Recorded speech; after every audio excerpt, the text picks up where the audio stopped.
فضيلة الشيخ محمد فاروق الداعية الإسلامي وإمام وخطيب وزارة الأوقاف، مرة تانية برحب بفضيلتك معانا.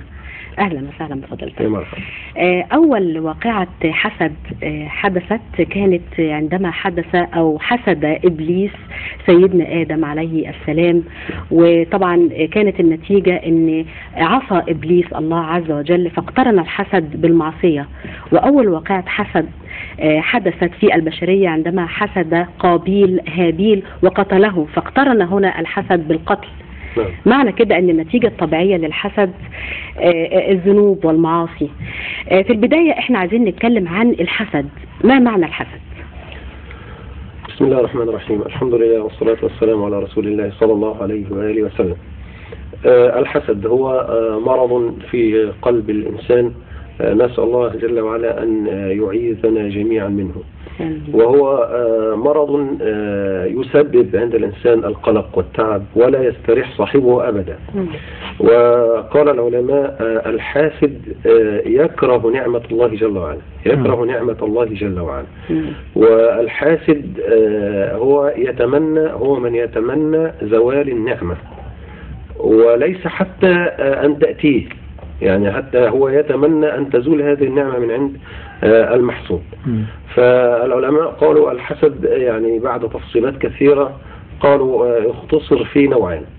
نوع أن الحاسد يتمنى زوال النعمة نهائيا، ولا حتى يتمناها لنفسه ولا يتمناها لغيره.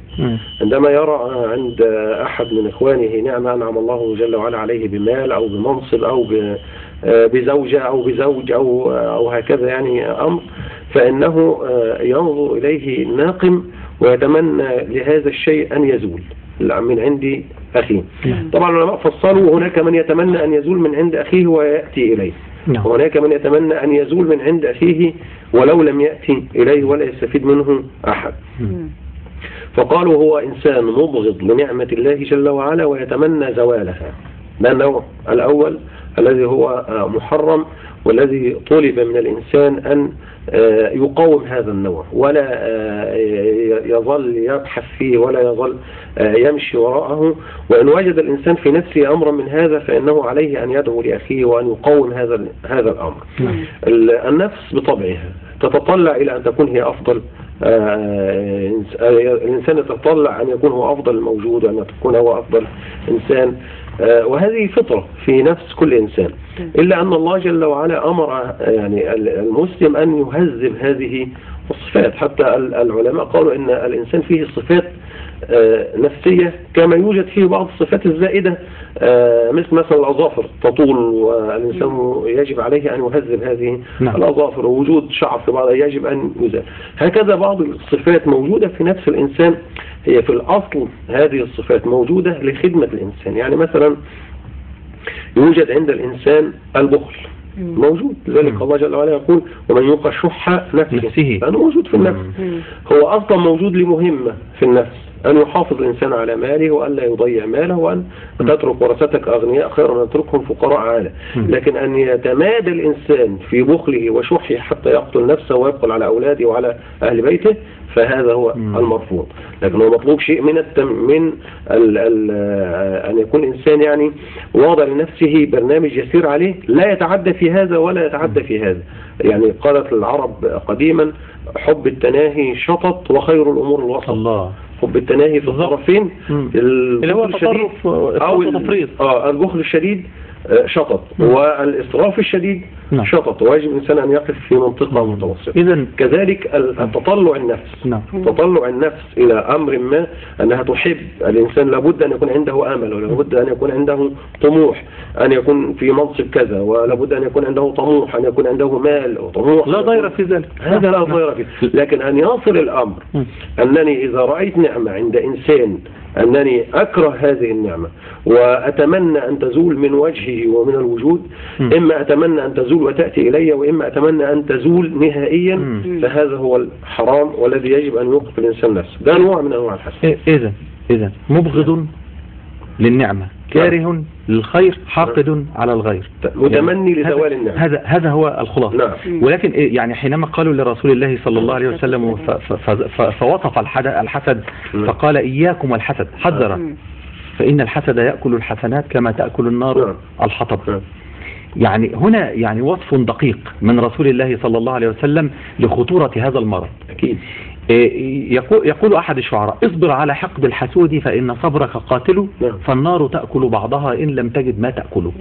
هل الإنسان الذي يعني ينظر إليه بحسد وبحقد وبكراهية وببغض بهذه الصفات الذميمة عليه من قبل أن نتحدث عن هذا المرض، عليه أن يعني يحتاط لنفسه، عليه أن يكون على علم بما كان يفعله رسول الله صلى الله عليه وسلم حتى يقي نفسه شر هذا الحاسد وهذا الحاقد، ويقي أسرته ويقي النعمة التي عنده، لأن يعني العين أدخلت الرجل القبر والجمل القدر، يعني هذه مسألة محسومة.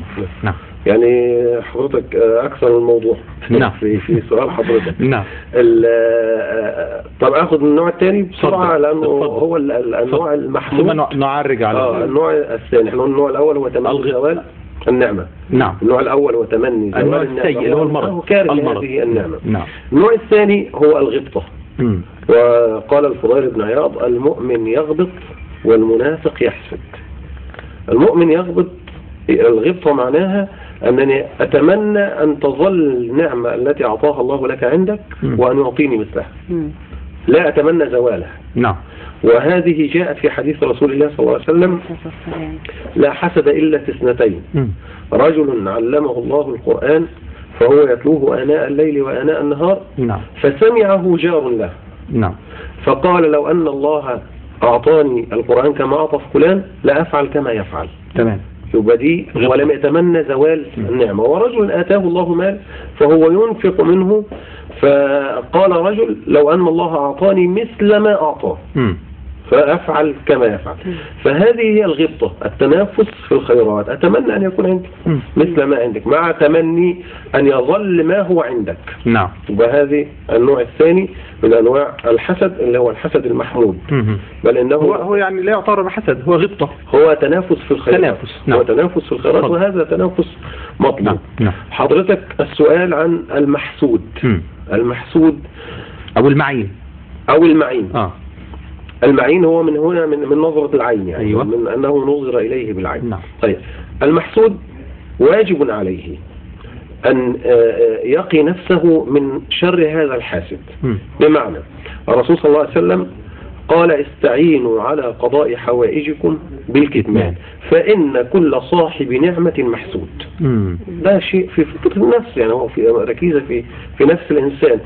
كما قلت، الإنسان يتعدى ويكون عنده شطط في هذا الأمر، الإنسان يهذب نفسه.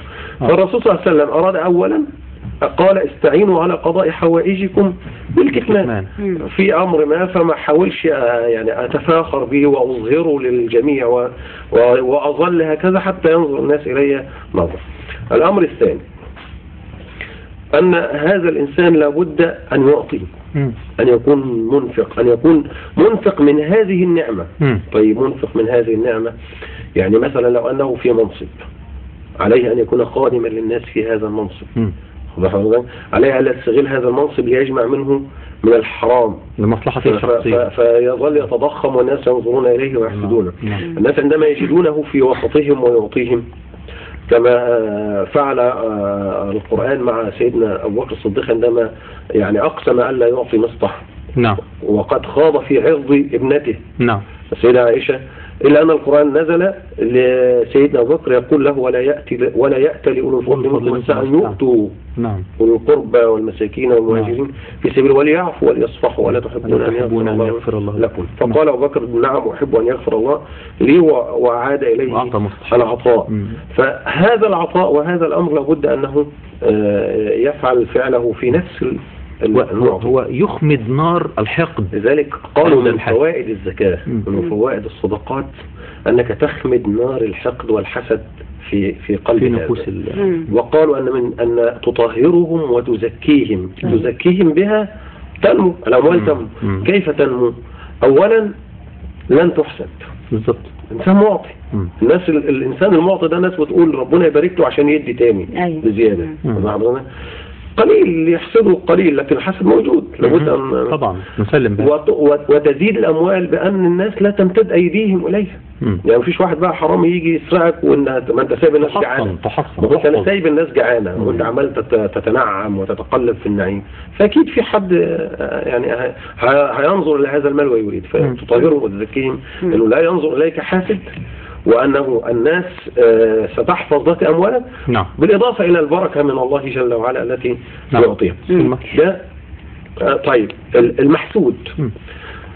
المحسود قال العلماء لو أن كل إنسان حسد على نعمته لما بقت نعمة.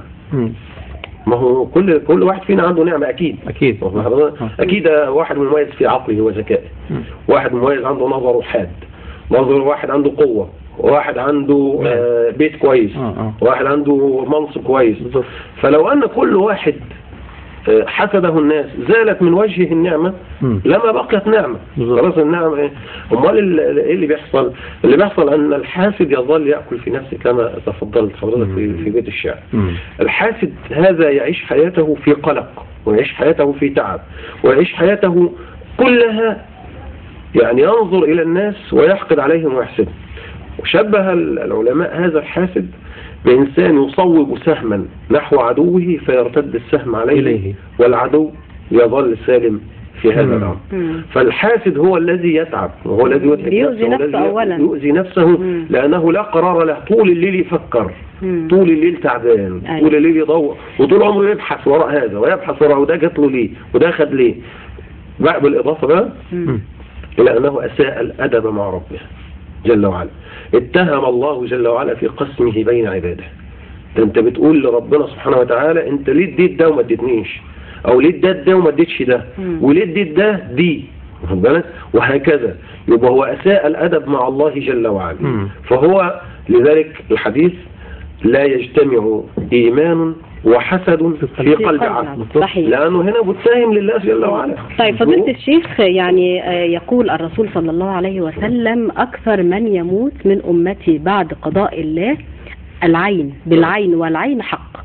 طيب حضرتك ذكرت قلت ان كل الامراض ديت موجودة في كل انسان لكن بنسب متفاوتة، وممكن الانسان المؤمن الصالح يحول الحسد الموجود في قلبه الى شيء ايجابي يكون الغبطة اللي حضرتك ذكرتها، لكن احيانا الحسد يتحول الى شيء مرضي ومرض عضال.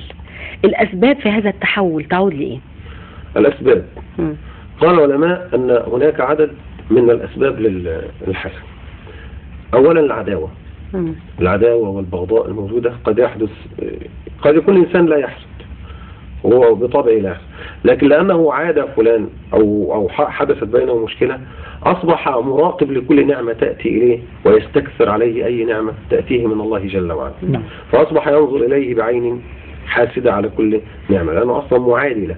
هو لا يقبل ان يعطيه المولى جل وعلا شيء، هو لا يحب ولا يرضى أن الله جل وعلا يزيده من إيه؟ من فضله. فهو دائما لأن هناك عداوة هو لا يريد هذا. ده سبب أول من أسباب العداوة. السبب الثاني الكبر. الإنسان المتكبر يرى أن غيره أصغر وأحقر منه، فكيف أنا لا يعطيني وليس عندي هذا وفلان هذا عنده؟ بالكبر بقى رجل متكبر. فالمفروض أن أنا يكون عندي إيه؟ كل حاجة، وانا اللي يكون انا اللي كامل في هذه. وفي مثل شعبي شائع عن الموضوع ده يقول لك يدي الحلق اللي بلا ودان، والناس ما تعرفش ان المثل ده حرام. طبعا ده حرام، ده تعدي على الله جل وعلا. على الله تعدي على الله جل وعلا، واتهام لله جل وعلا في انه لا يسيء التصرف بين خلق الله جل وعلا. يبقى الكبر، انسان متكبر جدا فينظر الى الناس على انهم لا يستحقون هذا وانا فقط الذي استحق هذا. ثالث حاجة العجب او التعجب. التعجب ايه؟ التعجب والدهشة، اللي هو انه فلان ده ازاي يجي له الحاجة دي، احقار الشخص الذي اتته النعمة. ده في الكبر والتعجب دول الاثنين دول مع بعض كده يطلعوا لك حاجة اللي هو ايه، زي ان يكون له الملك علينا ونحن احق بالملك منه ولم يؤت ساعة من المال وما كانوا عايزينها بالمال. ازاي فجأة كده فلان ده بقى رئيس، فلان ده بقى مدير؟ ازاي ده؟ مين ده؟ ده كان قبل كده ده كنا بنعمل ونسوي، وده حقد. تحول الى حسد. وده عجيبة بقى، الايام دي بتحصل، الايام دي بقى كتير في حياتنا. الانسان يدهش ان فلان ده جات له نعمة، ازاي ده ما يستحقهاش، انت مالك، مش بتاعتك انت. ربنا اللي وزع الارزاق. نعم. رابع حاجة الخوف من فوت مقصود لي بنعمة جاءت. لو جاله هو، ممكن انا اكون راجل في منصب ما واللي اقل مني تحت مني يعني، في المنصب جات له ترقية برضه ما وصلنيش، لكن انا خايف انه في يوم من الايام يعلى اكتر من كده. ودي شفناها كتير جدا في المكاتب بقى وفي الادارات وفي الكلام اللي ونهد حيله عشان يدنه زي ما هو، نضغط عليه ونشوف له تهمه. اعداء النجاح دول اعداء النجاح. كما اسمح لنا قبل ما نكمل هنخرج لفاصل، لكن عايز اقول حاجة لحضرتك برضو، ان الانسان يمكن ان يعين نفسه.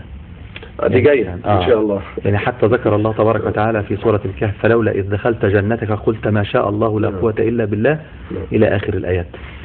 فهل ممكن الإنسان يعين نفسه؟ طبعا ممكن، أكيد يعين نفسه، ويعين غير مقصود، وليها برضو وقاية علمنا إياها رسول الله صلى الله عليه وسلم. نخرج للفاصل ونعود لاستكمال الحديث حضرتك إن شاء الله.